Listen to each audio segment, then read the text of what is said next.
Hello and welcome back. Welcome to Edukemy's YouTube channel. My name is Harsh and in this video we shall discuss the current affairs and the feature news for today. Global institutions and their relevance in today's era. Today this is the feature news of 10th of March 2022 and online here with me are Hima, Kriti, Amlan, Babani, Netra, Kanupriya, Vivek, Ashish, Kim and unknown influencer and Rachit probably have left. Alright. And before we get into this discussion, I had asked this question on global institution itself. The question said,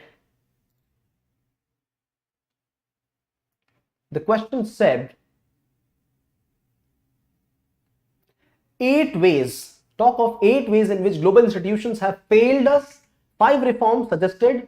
This is what I had asked. And you people diversified your points into various dimensions. I would like to read some of them out. You mentioned discrimination based on capabilities. This is a little vague, but then if you had given me an example, this would have given the direction to it, right? When you mention of CBDR, I totally understand. Common but differentiated responsibilities, binding obligations. They were not targeted well and they were not committed well. Failed predictions, WHO, absolutely, good point. And then we have spoken about armed violence, not being able to control that. Disparate societies, absolutely true. The third world countries, first world countries, second world countries, United Nations has used these words itself. Why do they still exist? What about the funds? What about the provisions? There is corruption in that as well, right? Dominated by few countries, absolutely. But then you got to mention, Ashish, you got to mention what example you are presenting here. Right? Sanctions not working. What sanctions are you speaking of? WTO, military sanctions, diplomatic sanctions. So giving the example will make your point arrow-headed, right? Pointed, right? Climate agreements. Okay, good. Give the example, no? Paris climate, right? Or Tokyo protocol, Kyoto protocol, not working well. Arms race, good point enough. WTO, valid. Undemocratization of UNSC, okay, good. Veto powers, understood. WHO failure, good point raised.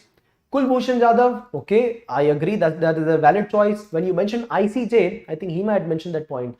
ICC and ICJ both should be mentioned. We discussed that yesterday itself, right? Then, yes, Kriti, good one. Opening up of economies by the developing countries. So this is not a part of CBDR. Right? So good point, but then you have to link it to CBDR again. CBDR is not just for climate change, it's for everything else. So data bias, absolutely. World Bank report, I was looking for this point. Thank you for mentioning this. All right. Then representation is an issue which needs to be looked at. CBDR needs to be looked at. These are suggestions that you have given. Okay, good. All right. What else? Failure of WHO. Okay, good point mentioned. Failure of ICC, good one. Okay, China, SCO, thank you for mentioning all this. SCO, BRICS, BASIC, none of these organizations working. WTO, IMF, which of them are working? Right, so we will discuss that right now. And thank you for mentioning JCPOA and Paris Climate Accord. See, these are the acts or these are the latest happenings. If you mention them and they're not working, NPT also. If you mention this is because this is the fallout of NPT that the countries around the world are indulging into newer nuclear pacts, right? So we will discuss them all right now. And thank you for mentioning all these because this largely forms a huge domain of answers or perspectives into a common theme that if the global institutions are working or not. If you know this much, examiner wouldn't look for space science here now anymore. And thank you for mentioning the 3 C's: competition, cooperation, and collaboration. Right? Good one. So let's start this discussion. I really acknowledge this discussion. Very good answers put here. All right. So let's begin. Hi, Tiasha. See, these are not criticisms, Ashish. These are not criticisms. This is just to let you know that along with the pointer, if there is an example or some data, this makes you one of the most powerful persons just through your writing.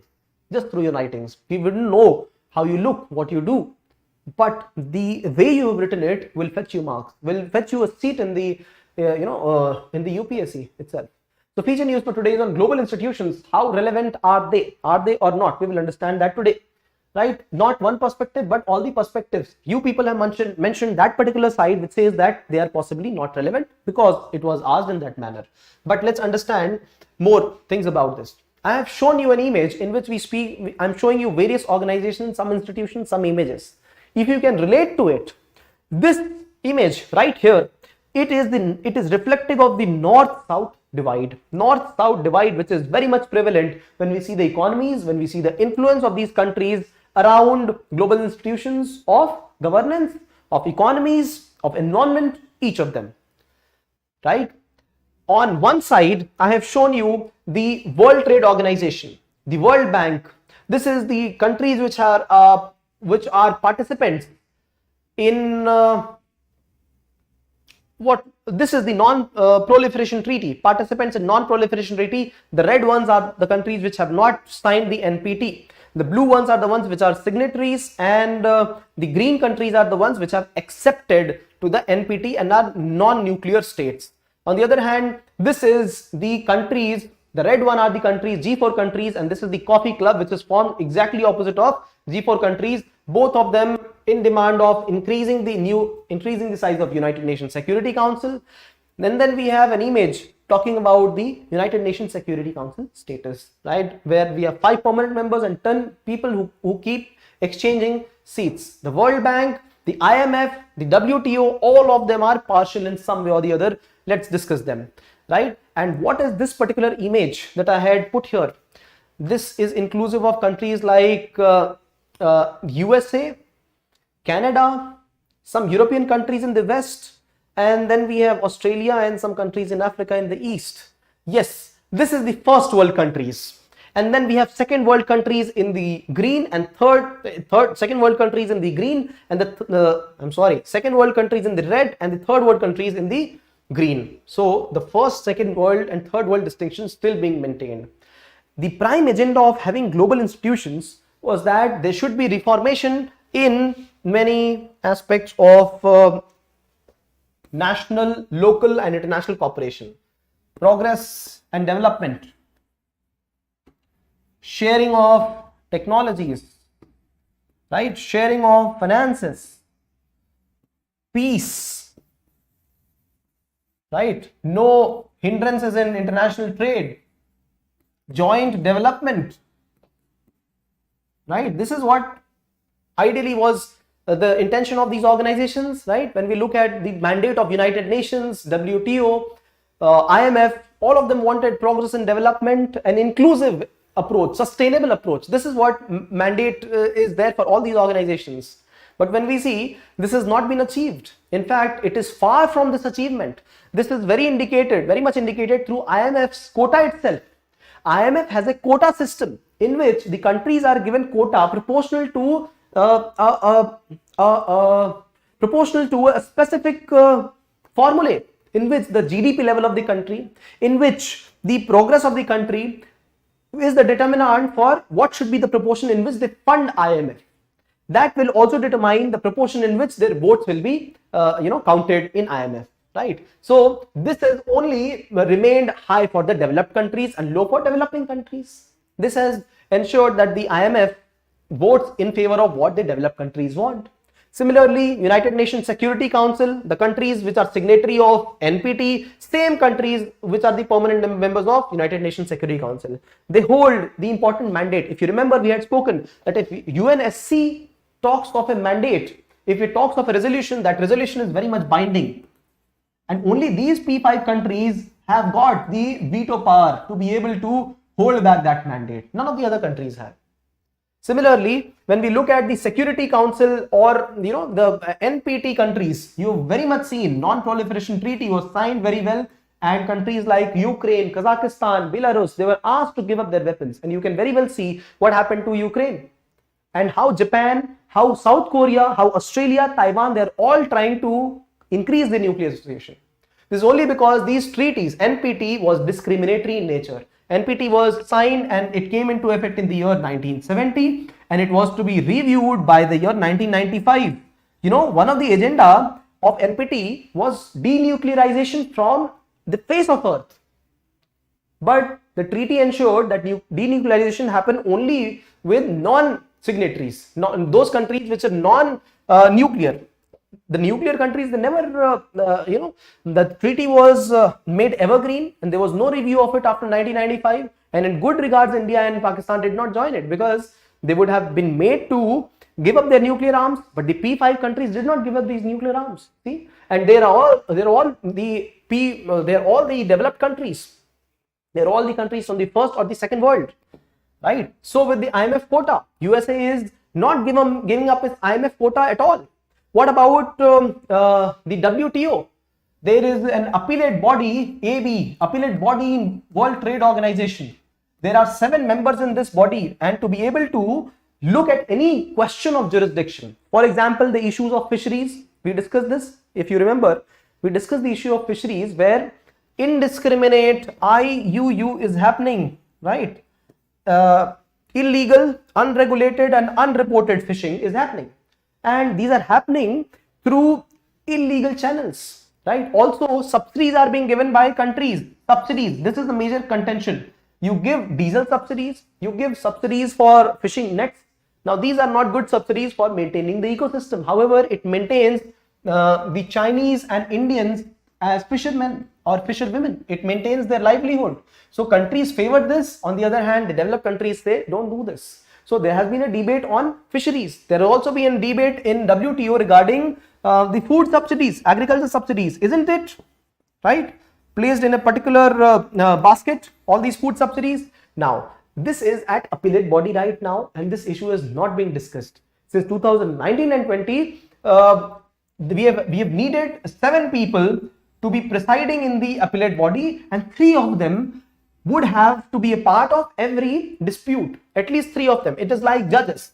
7 judges and 3 of them have to be a part of every jurisdiction.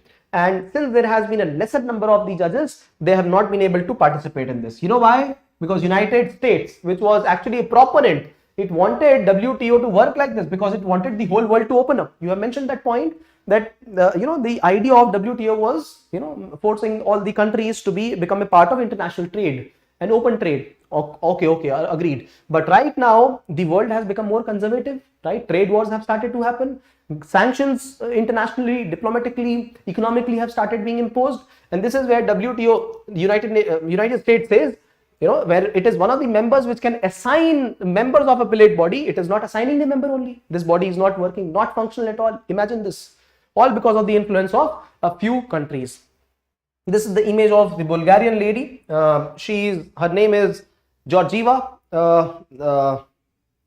Kristina Georgieva, and she was the MD. She was the MD of World Bank, and she has been directly accused of manipulating the rankings in ease of doing business in favor of China, in favor of Saudi Arabia. What to do? What to do? She was later made the MD of IMF. So people who have been directly accused of these acts should not be made chairpersons of the other organizations, right?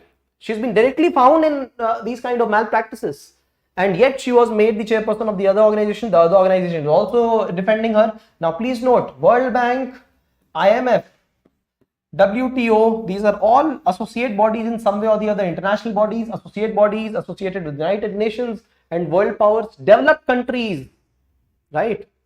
So you can very well see the impact of these countries.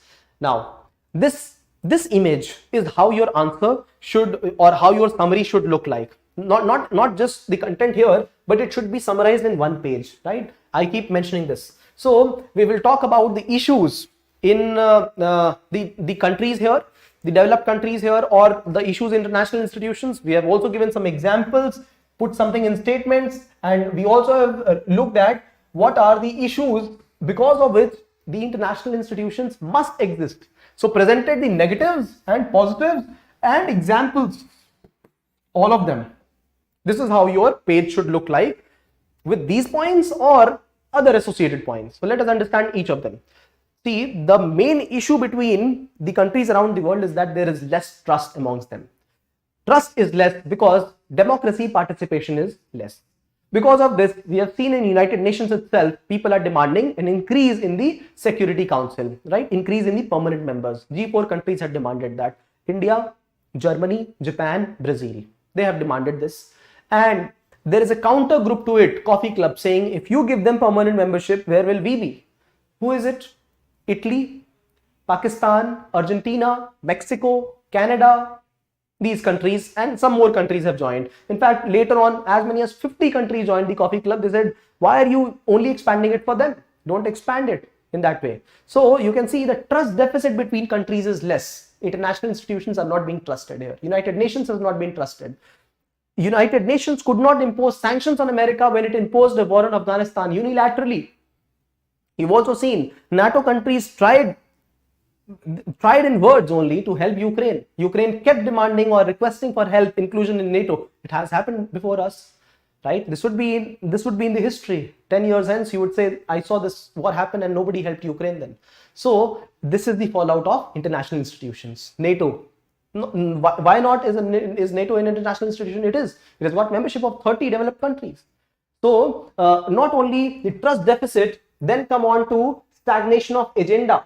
Their agenda, why same rhetoric, Gisa Pita, development, progress and all, climate change and sustainable development, but they're not doing it. They're only speaking about it.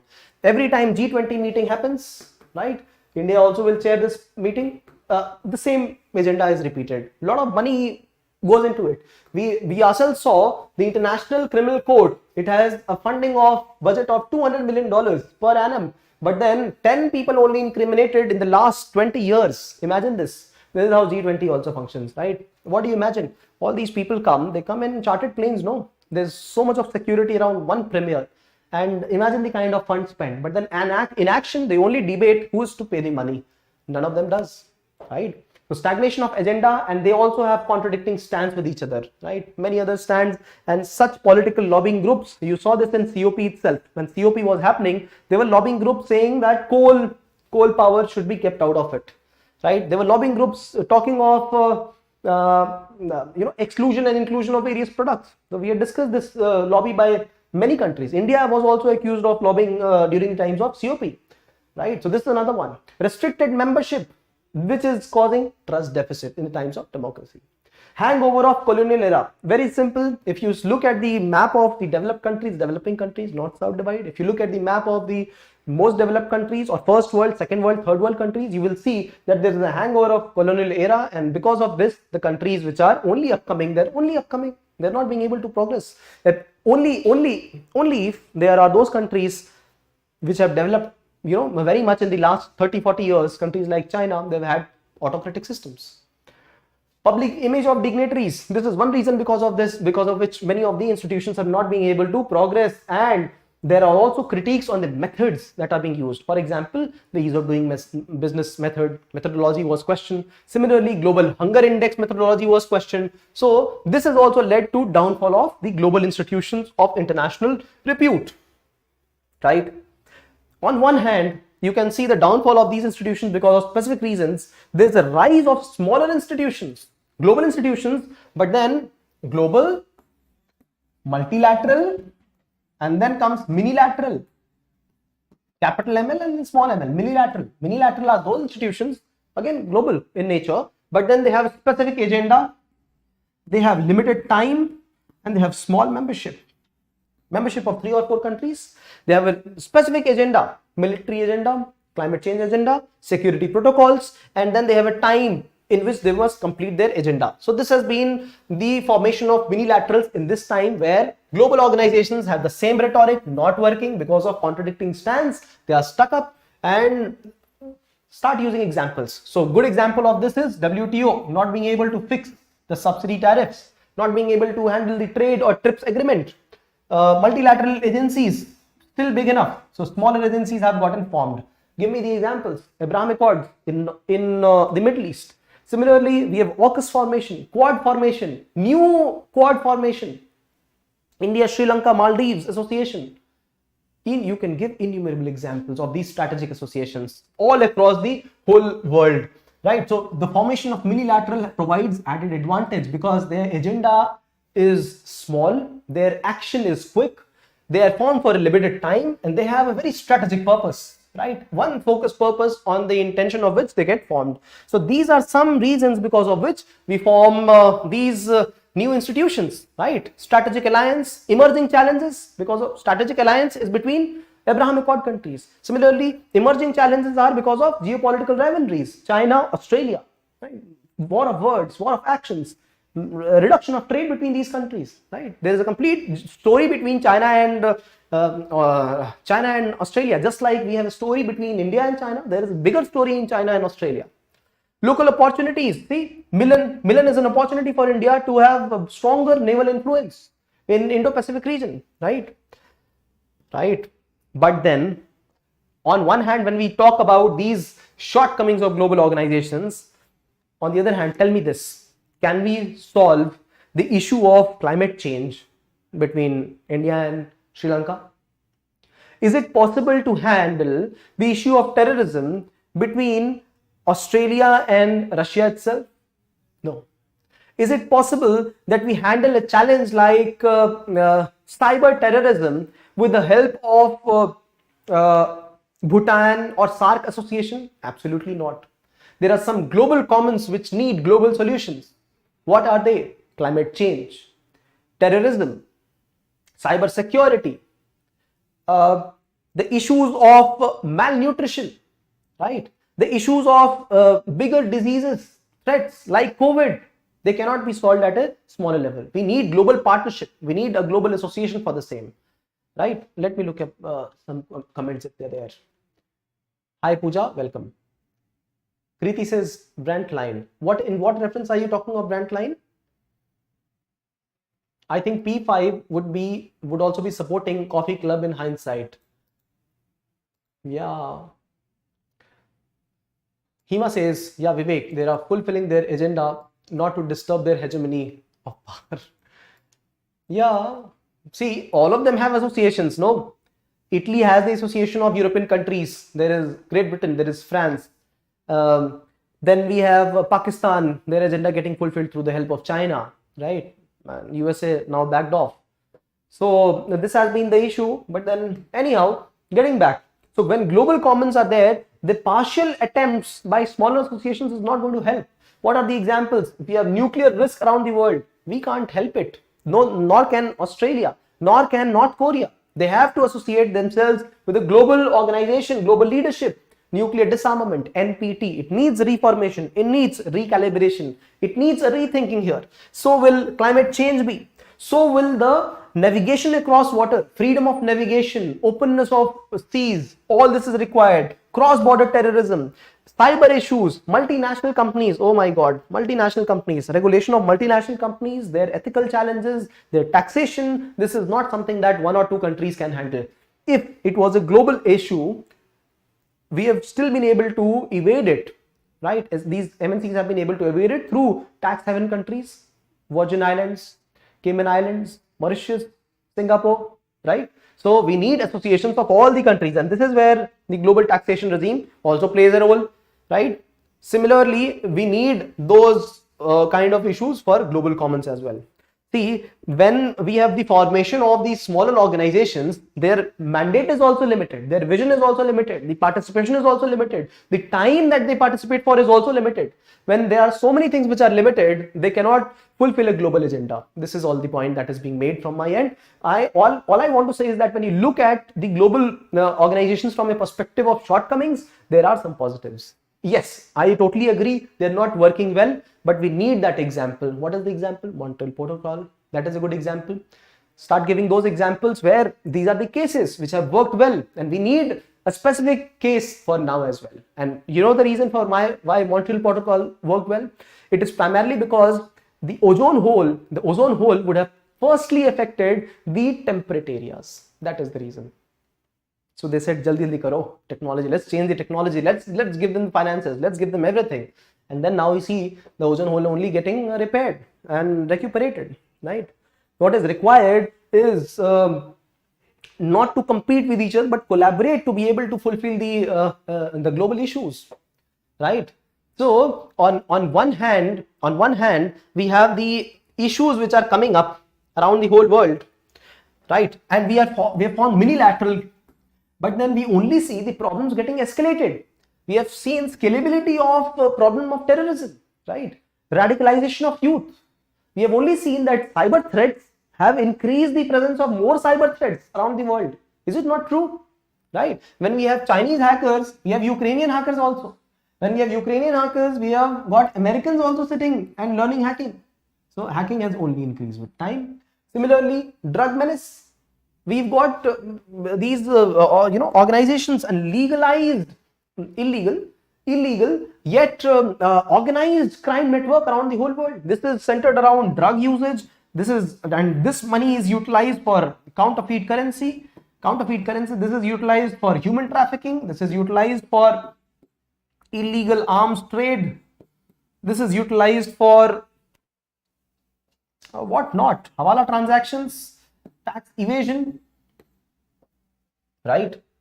So they have all these things are these local challenges: drug abuse, counterfeit currency, hawala transactions, illegal transactions, terrorism. Where has it gone? Terrorism. These are global challenges, and the problems have only scaled up. But then the way we are looking at the problem is only through magnifying glasses and solving it at a micro levels, which is not accepted. So cross-border problems need cross-border laws, cross-border institutions, global institutions, right? This is what we are lacking at. So we can't be taking the stand that micro organizations will be able to help us. We will need reformation in macro organizations or global organizations. Although the agenda of, when I talk about the whole issue, I am also serving the purpose of what is the utility of the smaller organizations. So look at it from the macro perspective, my friends. I hope you understand what I am saying. When I am looking at the question, I am not only serving one question, I am serving 5-7 questions, different themes altogether. What is the significance of mini-lateral organizations? We have discussed that, right? So you have to favor this if the question is such. But then if you are looking at the significance of the global organizations, you will say, yes, they have become less significant because of these issues. However, these global challenges require a global concerted effort, collaboration, cooperation, instead of degradation or competition amongst each other, right? So United Nations Security Council needs a reform. World Trade Organization needs a reform. World Trade Organization, remember the appellate body issue? Remember the challenges of World Trade Organization in all those 4 organizations. If you remember, 4 issues are there with World Trade Organization. One is the agricultural subsidy, the other one is fisheries subsidy, and we also have a couple of more challenges. Have I written it down somewhere? Yes, I have written it down. I'll show it to you. Trade distorting subsidies in agriculture, fisheries, TRIPS waiver for COVID. Yes, you people have mentioned that point. TRIPS waiver for COVID vaccination.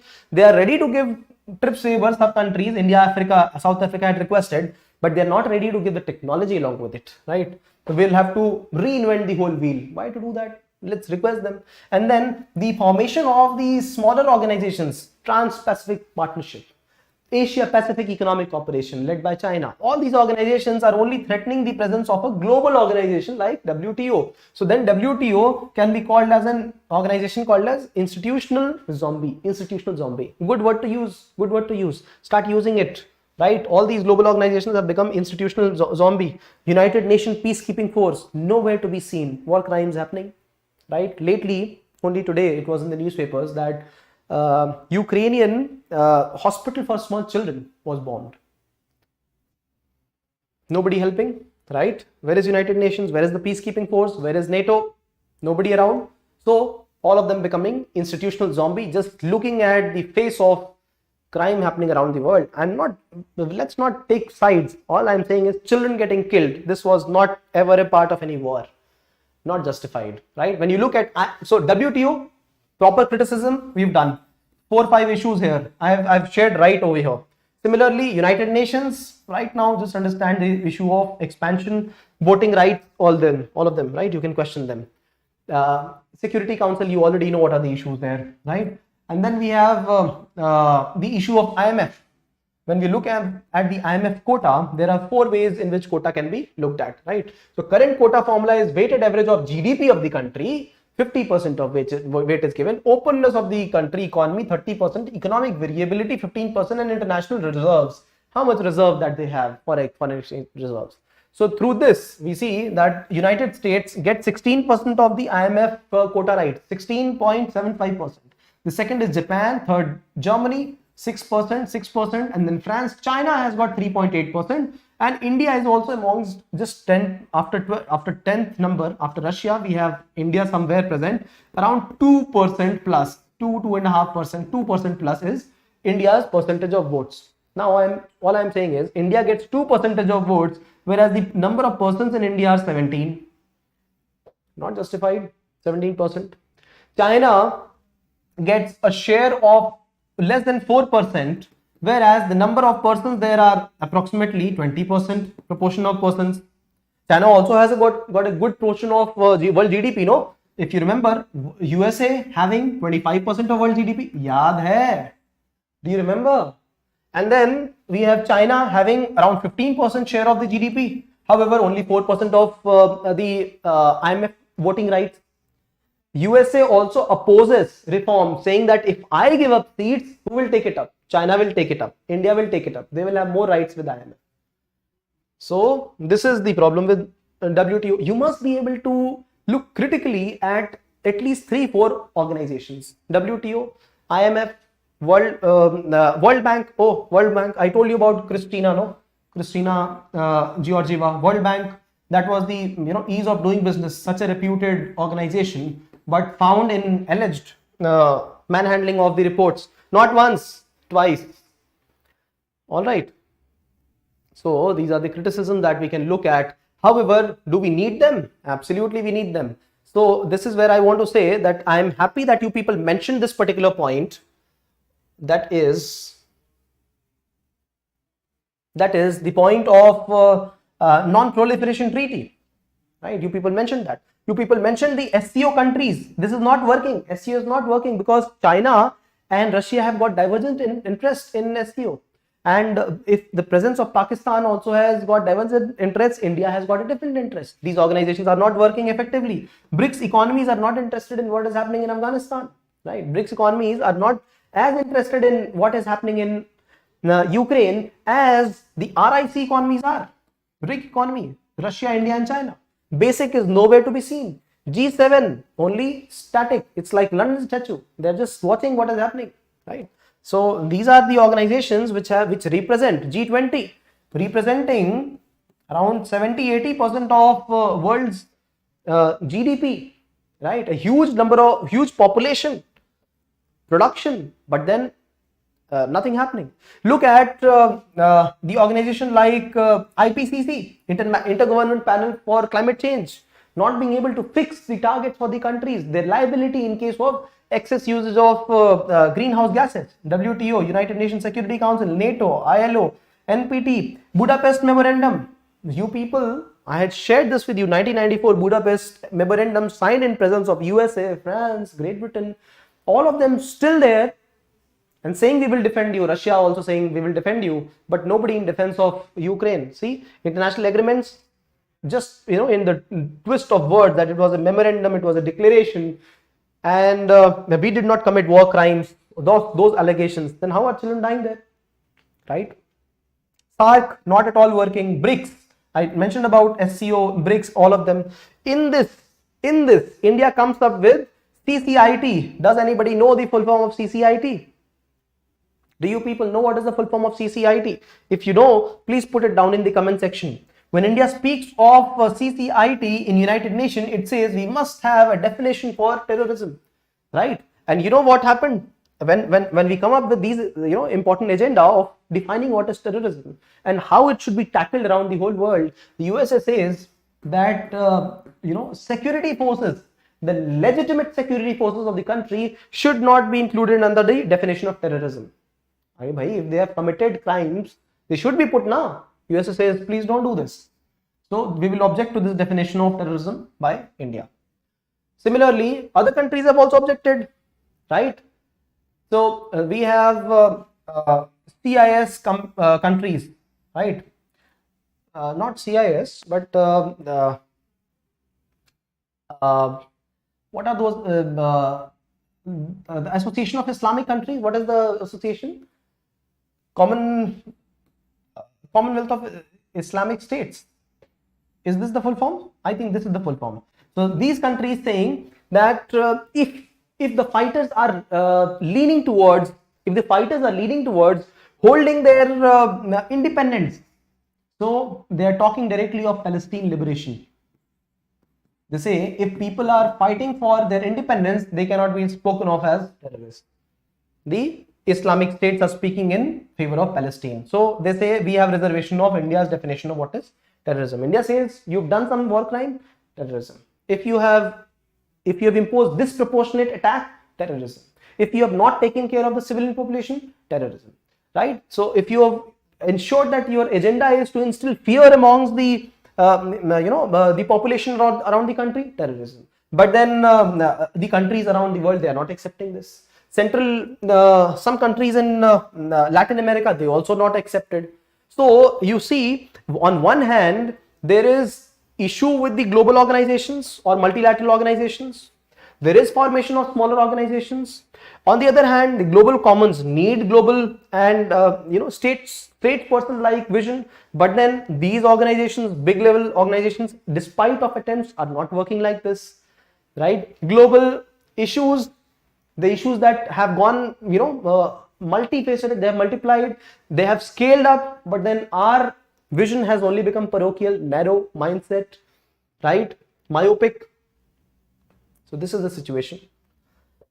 I read one United Nations report. It says that international organization is prone to failure when it attempts to manage complex, tightly coupled systems of relations and issues. So complex, tightly coupled systems of relations and issues.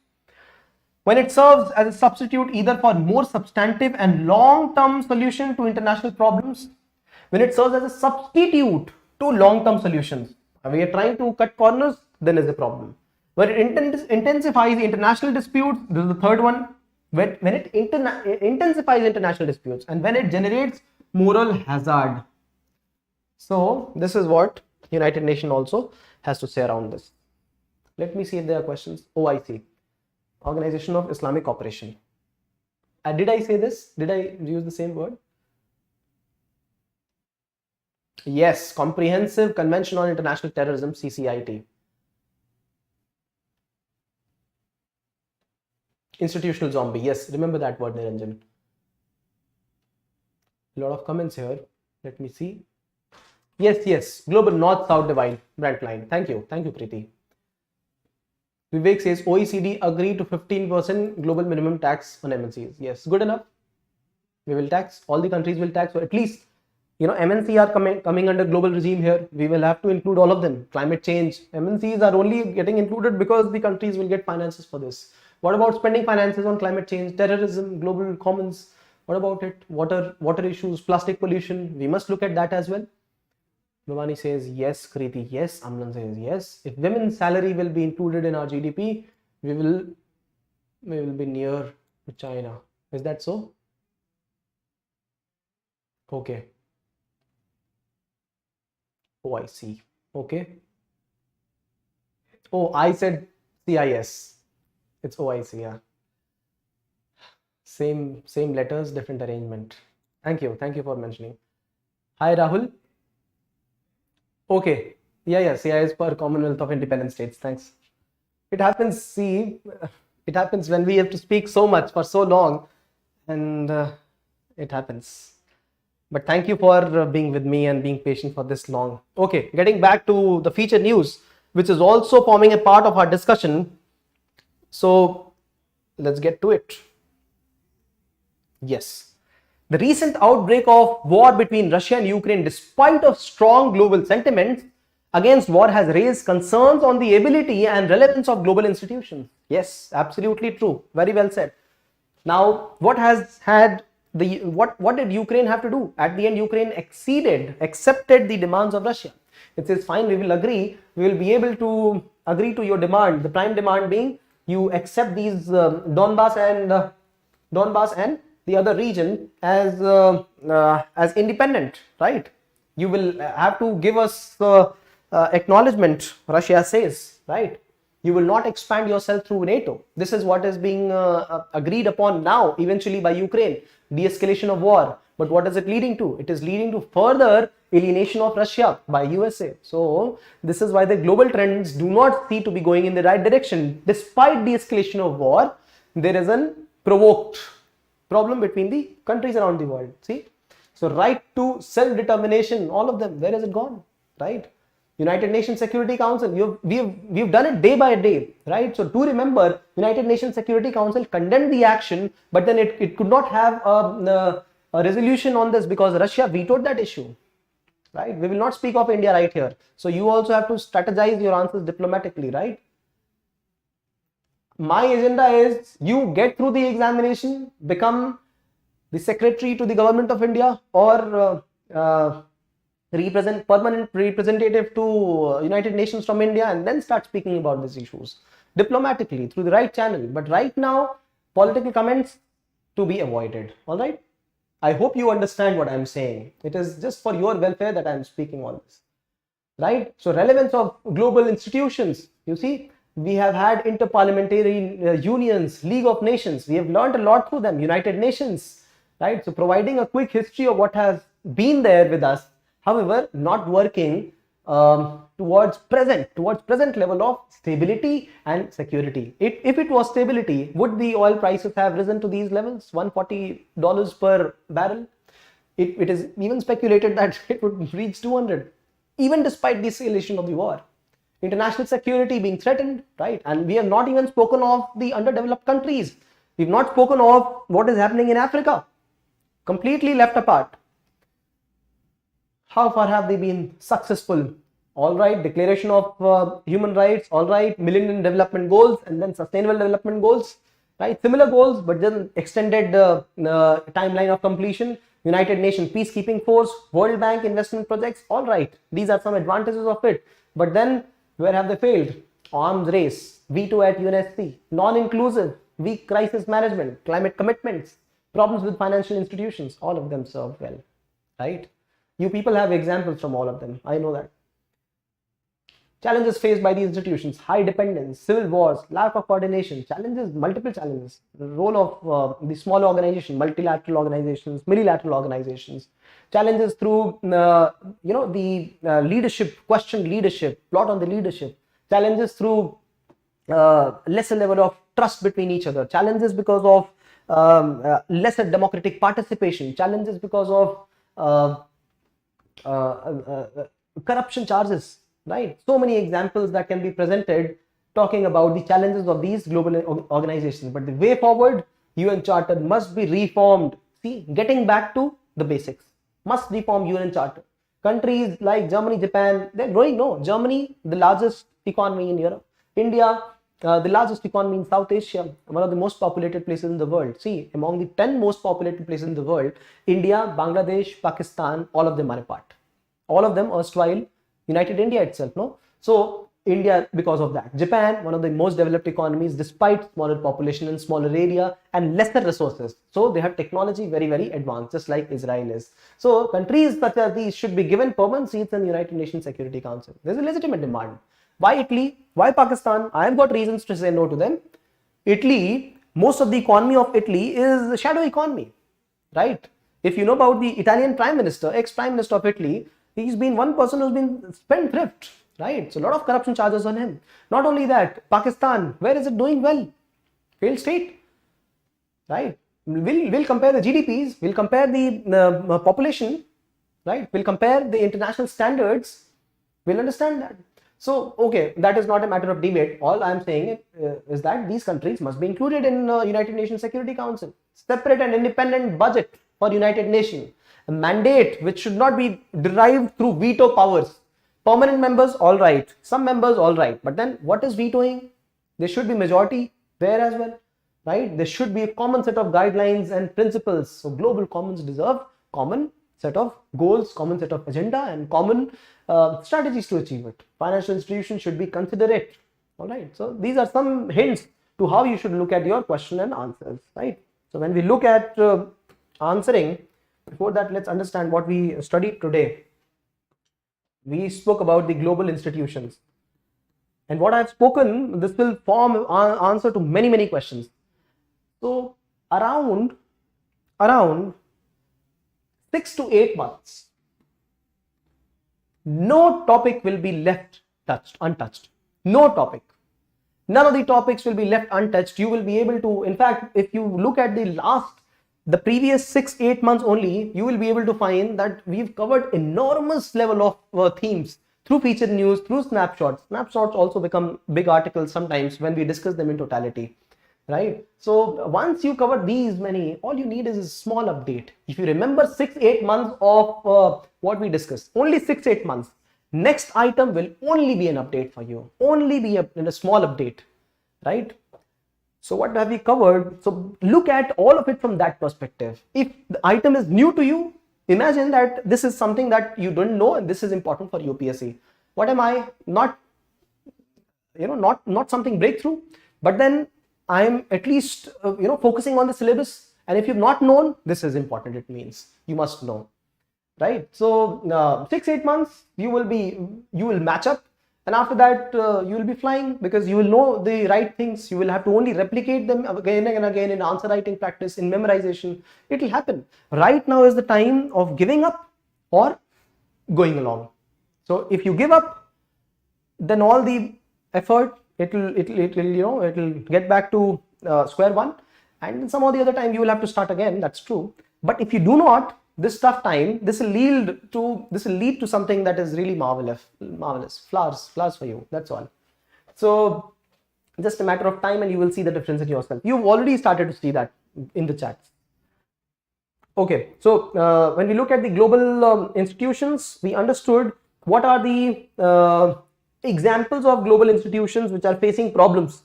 I showed that to you through the images.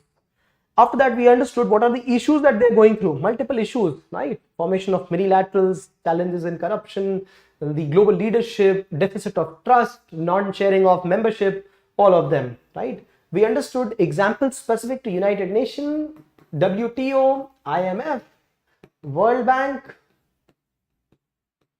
and some specific institutions like CCIT, right? We also understood what are the global commons and how they must be looked at, understood the threats, understood what is the agenda of mini-laterals, what is the agenda of global commons, how they should be looked at from global perspective. But what we are doing is exactly opposite of this.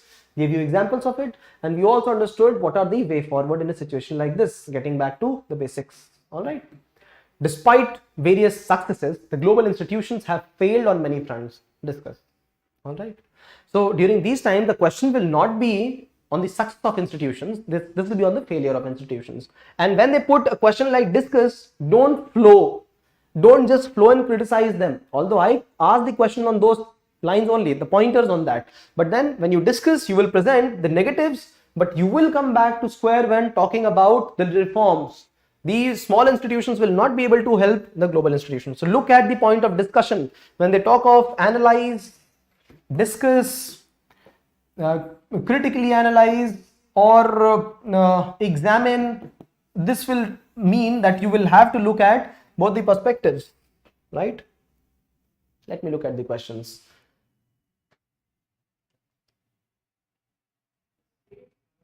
Rahul, welcome to the discussion. Why wouldn't you join the current affairs as well? There's one discussion before this that is on current affairs. I hope to see you guys there. And this is Thursday. We have it tomorrow as well. Amlan says, when India becomes 20 trillion economy and second in military, who dare to stop India for the permanent seat? Okay. Okay. So we all know that India is facing a challenge, and what it needs is great human resource. People who have vision, people who are ready to work hard, right? So that is what will lead to some greater success, because China may have a form of government which is one party system. It might have corruption, but they are racing ahead, no? Their economic prowess, their scientific and technological capabilities, their defense, it's all superpower level, and that is what is threatening the countries around. We discussed that in economic parlance as well. The IMF, the voting rights, right? The presence in United Nations, Russia depending on a country like China, right? America withdrawing from Afghanistan, all of them because of bigger power, right? The dragon versus elephant. India follows quiet diplomacy. One day we get permanent seat in the United Nations. Yes. Okay. That time. All right. Hi, Gopal. Good evening. Good evening to you. Right. So if there are questions, my dear friends, you please post them down and we will get back to you. Meanwhile, I keep on telling this to you. The articles are fresh. You must note them down in your mind, in your notes right now. This is the best time to do it. Otherwise, it gets a little sublimed out, and this leads to further issues. For example, you have to repeat everything again. This is a bigger discussion. You'll have to repeat it. So questions, please post them down. Try attempting the question, and I will see you guys tomorrow. Tomorrow is Friday. We will see you again for current affairs and feature news discussion. Hope you are enjoying all this, right? So Ashish, Netra, Kim, Amlan, Hima, welcome all of you. And yes, Ashish, I will discuss that point. I have raised the question today to understand each of your perspective. I will raise this point again tomorrow to share what I think about how you should go about when you are frustrated with so much of it. I try to motivate you the best possible, but then I must give you more direction, which will actually help you steer yourself and keep on doing this till the time you are able to cover the topics, right? So Vivek, good night. Tiyasha, good night. Bhavani, good night. Kriti, good night. Bye bye. Netra, all of you. Welcome, Niranjan. I will see you all tomorrow. All right. So good night. Please prepare your quick notes. Kanupriya, good night.